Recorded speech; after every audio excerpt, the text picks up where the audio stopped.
Nothing like having a good Coca-Cola at the end of a work day. Yeah, it's got some bite to it though. This is the Coca-Cola with Elijah Craig in it, and some bitters, minus the Coca-Cola. Let's talk about parts, how the build's gone, what went well, what didn't go well. If we were going to do this again tomorrow, who would we use? What parts would we use? Which ones wouldn't we use? Let's talk about that. What do you think, Jacob? You did suspension. I did the most work. Yeah. Funny how that opinion varies depending on who you're talking to. But no, I'm going to rewind some footage because I'm pretty sure I got plenty of footage of you not working very hard.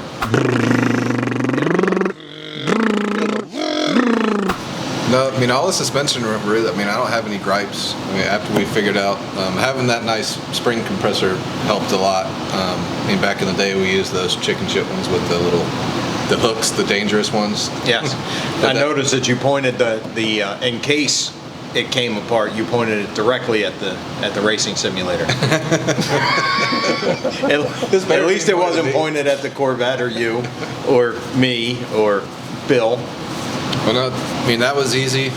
We did have to build the rear coilover assemblies, but it didn't take long once we figured it out.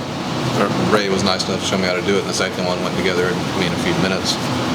The fronts were just a straight swap, everything bolted in, no hassles with anything really. I don't have any gripes about any of the suspension stuff we got. So I think Petters, which is who we got the coilover kits from, I believe, I could be wrong, but I believe they're originally from Australia. That makes sense.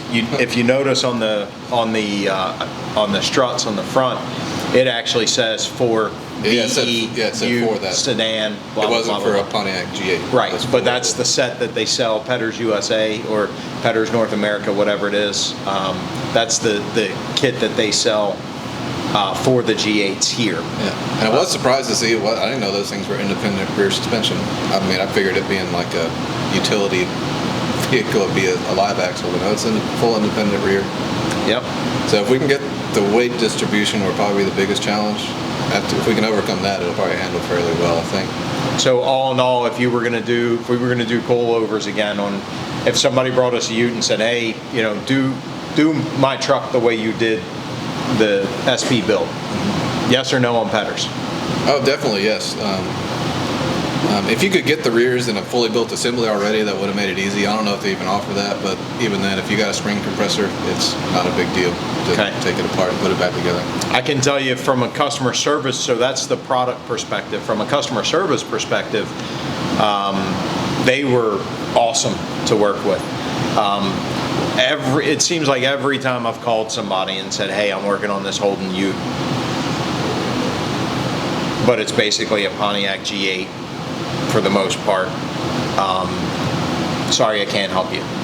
And unless it was just engine, and then it's, okay, well, it's a GM 6-liter LS block.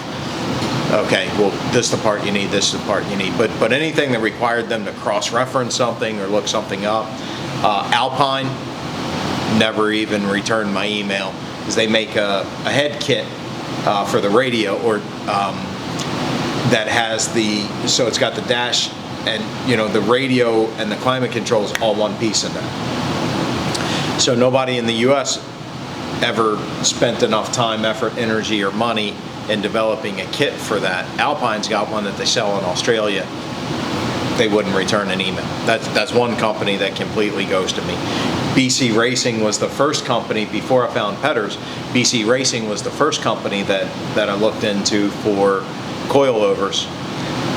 I had to do most of the legwork for the guy, and then he finally gave me a part number and said, this, I checked with my Australian, they have an Australian division, so I checked with my Australian counterparts, this is the part number that you need. And I'm like, awesome, okay, how do I order them?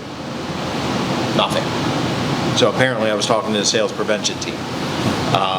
And there was no interest in actually helping you do the build. Right. So from a customer service perspective, I definitely would recommend Petters. And if you were happy with the kit contents and quality, kind of a no-brainer. Well, it's only thing remains to be seen is the performance. Yep, that's it. We will figure that out here shortly. So Ray, did you do anything? Or are you still waiting for paint to dry? What the hell are you doing? Waiting on paint to dry, Bob. Well, paint's almost dry, Okay. so How'd the paint work?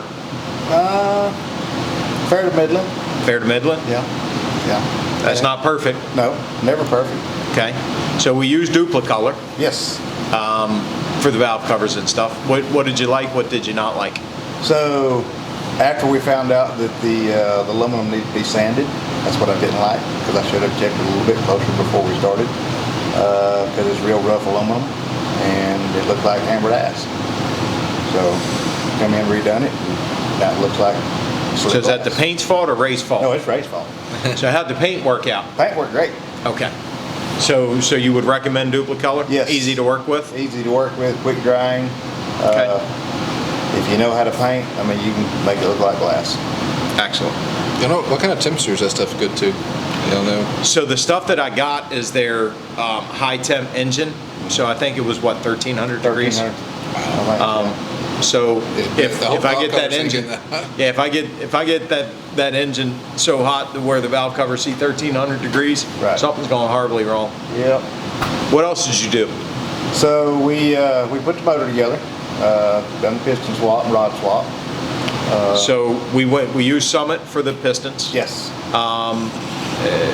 Some people may or may not, agree with that, but at the end of the day, Summit had what I needed in stock, and they had it now. Right. So we went with 15cc disc pistons to reduce compression a little bit because of the boost that we're going to throw at it. So what did you think of the quality of the pistons? I thought, because we weighed everything, and we took the weights of the rings, the pistons, the wrist pins, the keepers, the rods, and we put everything to where they was within a half of a gram. It's about as close as you can get to balancing one without actually balancing it, which time just didn't allow this bit. So, but I think as far as the weights, how everything went together, I was very impressed with everything except for the wrist pin keepers. They were pain in the tail, and How fun was that, Jacob? No, they sucks. If you're gonna do spiral clips for your piston wrist pin keepers, get the tool to put them in. It will save you hours. I found out about this tool after I put them all in with the screwdriver, and that's how most people do it. But I can't remember the name, but we'll put it on screen here. There's a tool. You just wind the spiral clip onto it. You put it in there, and you just wind it in, and you're done. It will save you hours. We had a special tool called Jacob. Yeah, we did. That was Jacob's project for Yeah. better part of a couple hours. Yeah, it probably came a yesterday. lot cheaper than that specialty tool too. he did milk it. He did. He milked it hard. milked it. Yeah. Rods. Eagle. Yeah, Eagle rods. Eagle's phenomenal. They've always been great. We were what? Plus or minus Half a gram. a half a gram Yeah. on the rods across the board. Yep. Yeah. Biggest variation was in the pistons. Yep. Yeah. But that was still a gram. Yeah. So, like I said, between weighing everything and doing all of the math, we're within a half a gram on each one of them. Okay. So, So- as long as we're within 3 grams in my book, that's a win. First thing I did was exhaust. So that was that first weekend, and that was trying to remember. I want to say that I did that coming back from. That was after Germany. Auto Mechanica. Yeah. So I had that long trip back from Germany, and my sleep was all screwed up. Yeah. I ended up crashing, and I slept probably until about 2 a.m. Saturday morning. And then I was wide awake. So I was out here at 3 o'clock. It was time to get started on the Ute. So I've been very impressed with the X-Force exhaust system. So we did long tube headers. They're 1 3/4 inch tubes down into a 3-inch collector, 3-inch all the way back. Kit came with. So the headers I bought individually, and then the cat back kit came with both catted pipes as well as non-catted pipes, which is awesome because it gives you the flexibility of, I'm gonna run cats and rear O2s or I'm not. Right. The bungs are still there for the rear O2s, so that's a really good place to put wideband sensors. Yep. If you were gonna not run cats, which we very well may not, haven't figured that out yet. Want to make it street legal, so we'll probably put cats on it. But it's awesome that they give you the option. The electronic, so we got the Varix system. The electronic baffle in there is awesome as well. So you can tone it down if you want to, or you can open that valve and it's basically like straight pipes. Sounds amazing. Quality of the product was great, and so was their service. Again, it's like Petters is like, hey, I've got this VE series Ute. It's a 2012, but it's really kind of like a 2009 Pontiac. And the guy, he didn't cut me off, but he immediately was like, yep, I know exactly what you need. This is the part number. You can order it online, but I can go ahead and place the order for you if you want. Boom, boom, boom, done. And it shipped straight away. It was packaged very well. It was packaged well enough to where nothing was damaged, even though our friends at FedEx tried their damnedest to destroy it. So from an exhaust perspective, if X-Force has a kit that fits your vehicle, I would recommend it. Happy with the sound, happy with the quality. What material is the exhaust? Is it carbon or stainless? No, it's stainless. Okay. I forget the number. It's the highest grade of stainless. It's made out of the finest exhaust material. That's Oh. right. Good stuff. And the finish is great as well. Yeah. So the mufflers and the tailpipes were full polish. Everything else is like a satin polish, but high quality stainless. Every single thing that you need in the box. Every gasket, every bolt, all new nuts and bolts. Went together really easy. So again, very, very happy with that. So we did pistons, we did rods, Valve springs. Valve springs on the heads, cam. valve springs, and the cam. So Cam Motion out of Louisiana, great people. Called me to follow up, make sure that my order was accurate. That I knew what I was ordering and I knew what I was wanting to put it in. Right. If you work at Cam Motion and you happen to see this, I would recommend, verifying how many bolts are in your current cam, because that's the hiccup that we ran into. It's part right? of the checklist. Yeah. So and honestly, probably as far as ordering parts, I did that a little bit out of sync. So a lot of people tear stuff down then order parts. Right. I ordered parts because I didn't have time to tear it down. I needed to get the parts here. We're on a time crunch to get this build done, so I needed parts here now. Right. So having going from that single bolt cam to a 3-bolt cam stopped us in our tracks yesterday, and we had to shift and pivot to do suspension and paint the valve covers and the timing cover and oil pan and all that kind of stuff today. Hopefully we'll get the rest of that stuff in for the cams, get everything else buttoned back up. Obviously, we don't know about the performance of the cam yet because we haven't run the engine. Based on the numbers, it should throw some good power to it, and also some good sound. But I've been very happy with their customer service. Would definitely recommend Cam Motion. Upgraded the injectors. We did. So, being a GM guy, it breaks my heart to say this, and I didn't really want to say it on camera, so thank you for that. You're welcome. We're putting Ford performance injectors in the Ute.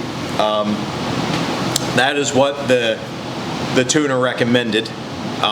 So they're at the fuel pressure that Ute runs, which is 58 psi. They're 62-pound injectors. That's what he recommended. I can say the upside to that is the injector dynamics, 100-pound injectors were $1,000. Oh, for Yes, for 8 injectors. Yeah. That's kind of cheap for some of them. really? Oh, that was, yeah, so Really? if we were going up over 100-pound an hour, they went up exponentially. So I argued with the tuner a little bit.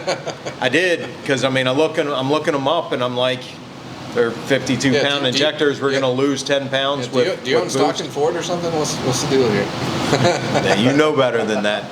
I am a bow tie guy, so the fact that I'm putting any Ford parts on my vehicle, it was almost worth $1,000 to just put something other than Ford injectors in it.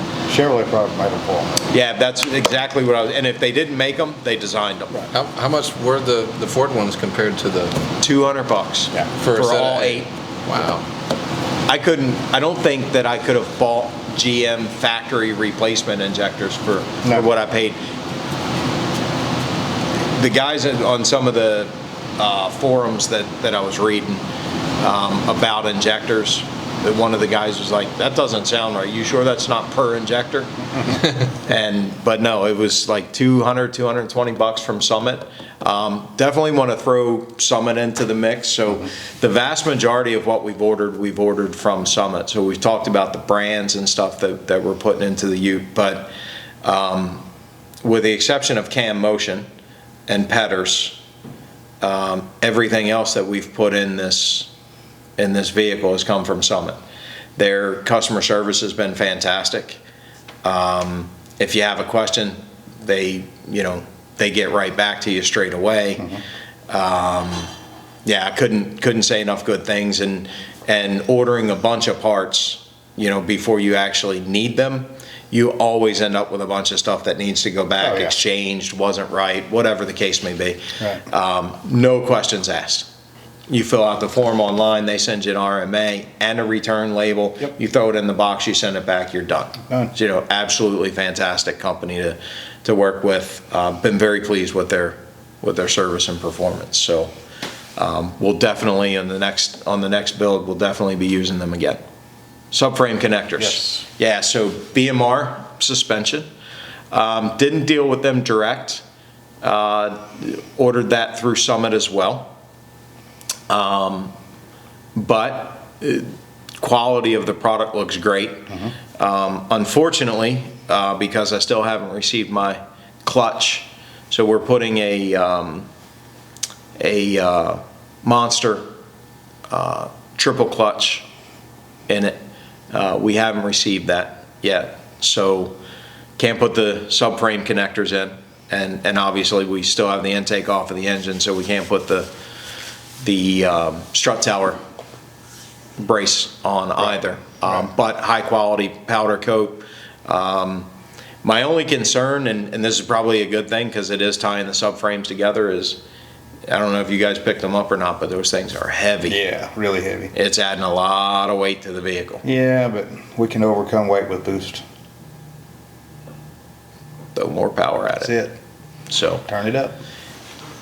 keep it from tweaking anyway. Yeah. And that's the important part. Actually, tomorrow what we should do is at least hold those up and make sure that they actually do line up. It is for a G8. That might And be the only thing that concerns me is the wheelbase on the Ute is different than the G8. Okay. All right, that may throw all that off then. Yes. So I ordered them anyway, but we do need to at least see if the bolts line up and see if we can make them work. Cut and torsion welder, we make it work. That's right. That's right. I did think about putting extensions in there. So I think that's it as far as, what we've put in there and what we've done so far. What about tires? Went with Nittos, Okay. 505s, I think. Okay. Nitto 505s. So this isn't just a straight track car. That's going to be the inaugural run. It's going to be more of an exhibition car, and I plan on taking this out on track days, on road courses, and cars and coffee events and everything else. So doing a straight drag radial, Didn't make sense. it just didn't make sense to me. So I tried to find something that you know, that we could get some good solid grip on, but at the same time would handle well on a road course. So Right. those Nittos kind of fit that happy medium without getting into Michelin pilot money. Yeah. So they were expensive enough as it was. Nitto, if you're looking for new sponsorships, we would love to tear your tires up. I'm gonna stop talking and drink my drink now. Sound like a plan.